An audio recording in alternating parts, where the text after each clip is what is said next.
Olá, amigos do canal de Jesus Rede Vivo no YouTube, iniciando mais uma dose de luz com Emmanuel, a nossa sessão que vai ao ar de segunda a sexta-feira, às 6h45, trazendo aí para os nossos amigos ligeiros apontamentos em torno da obra do benfeitor Emmanuel, não é?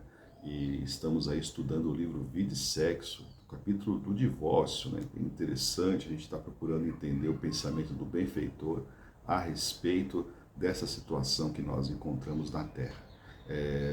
De quarta-feira, como nós já falamos, nós temos a nossa live às 20h30 e amanhã nós temos também a partir da meia-noite, né, com o nosso querido José Carlos, o nosso momento de oração com Jesus e os amigos da fé, tá bom, gente? Com esse grupo de atividades aí nós vamos tocando o nosso canal sempre com muita simplicidade, mas de olho no nosso objetivo, que é divulgar o Evangelho, a luz do Espiritismo. Vamos lá, Emmanuel continua aí, falando daquele companheiro ou companheira que muitas vezes passa a sofrer a dilapidação moral por parte do parceiro ou da parceira a quem se uniu através do casamento.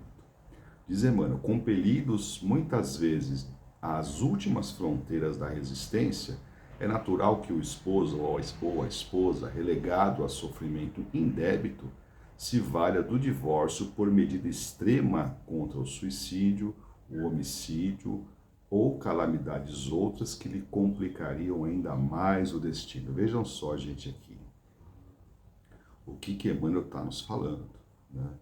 Que a pessoa às vezes chegou na última fronteira da resistência. A pessoa não tem mais o que fazer, não suporta mais. E chegou num ponto que, se ela mantiver a união, ela vai esbarrar em um outro compromisso ainda mais grave do que o fato dela se afastar.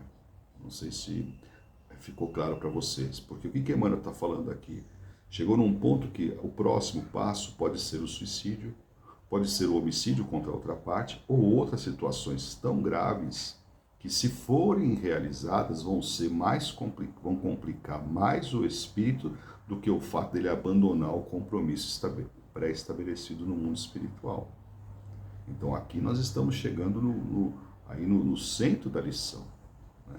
Porque Emmanuel está praticamente nos dizendo assim: a gente permite que o divórcio seja, a lei divina, melhor dizendo, permite que o divórcio seja realizado, porque na boa parte dos casos o próximo passo pode ser uma complicação moral mais grave do que o fato de você não cumprir com o compromisso que assumiu. Percebe, gente?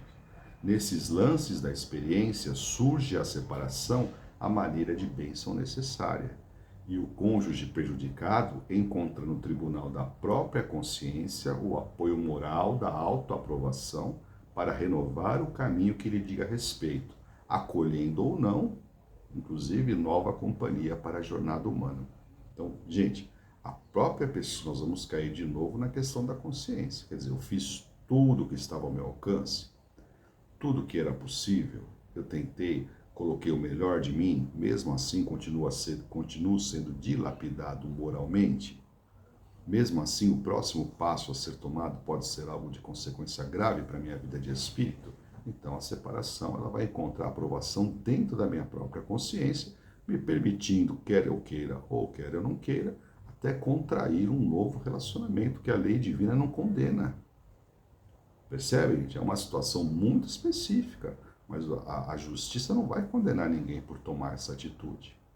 Então a gente tem que estar bem atento, com os ouvidos bem abertos para aquilo que o benfeitor está falando. Óbvio que não nos é lícito estimular o divórcio em tempo algum. Veja só, ele não está estimulando. Ele está falando de uma fronteira de resistência moral. Quer dizer, você chegou no seu limite em que tentou realizar tudo que estava ao seu alcance, não é? Então ele não está estimulando, ele está dizendo que existe um remédio que pode poupar um mal maior, não é? Competindo-nos tão somente nesse sentido, reconfortar e reanimar os irmãos em lide nos casamentos de provação, a fim de que se sobreponham às próprias suscetibilidades e aflições, vencendo as duras etapas de regeneração ou expiação que rogaram antes do renascimento do plano físico em auxílio a si mesmo. Então, o que está dizendo, gente?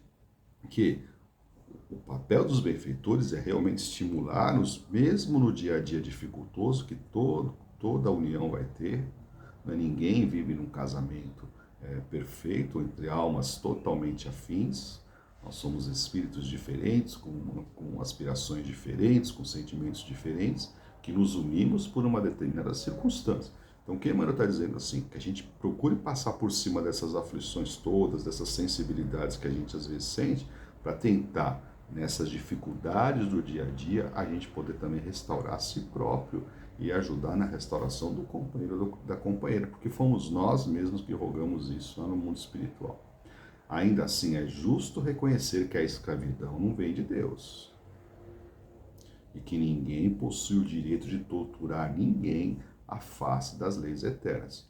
Então, percebe, gente, como existe toda uma situação assim. Emmanuel coloca uma coisa, mas ele, ao mesmo tempo, ele dá um outro aspecto. Quer dizer, ninguém nasceu para ser escravo do outro ou da outra. Então, não se trata disso, não é? Como voltamos ao princípio da nossa lição, o casamento ele foi criado para proporcionar progresso, evolução para ambas as partes, não é? Se é um relacionamento capenga, onde um está na vida apenas para atender e servir de escada para o outro, como fala na comédia, né? Enquanto um permanece subjugado em nome de um amor que na verdade muitas vezes é só escravidão, então não está certo. Né? E não existe, ninguém pode torturar ninguém. Porque existem relacionamentos em que as pessoas vão torturando em prestação as situações que aconteceram à vista lá atrás. E que isso acaba virando uma bola de neve, que ninguém se perdoa, e nós vamos aí jogando na cara do outro situações que já eram para ser esquecidas. Né? O divórcio, pois, baseado em razões justas, e essas razões nós já elencamos no decorrer da semana, é providência divina e claramente compreensível nos processos de evolução pacífica. Então, a lei não é uma lei de violência. A lei é uma lei que permite escolhas, desde que a gente consulte a própria consciência e analise se tudo que estava ao nosso alcance nós fizermos. Se nós temos a aprovação da consciência, nós fizemos tudo o que estava ao nosso alcance para que o outro corrigisse aquilo que nos incomodava, para que o outro procurasse dentro do possível, o outro ou a outra pessoa, né?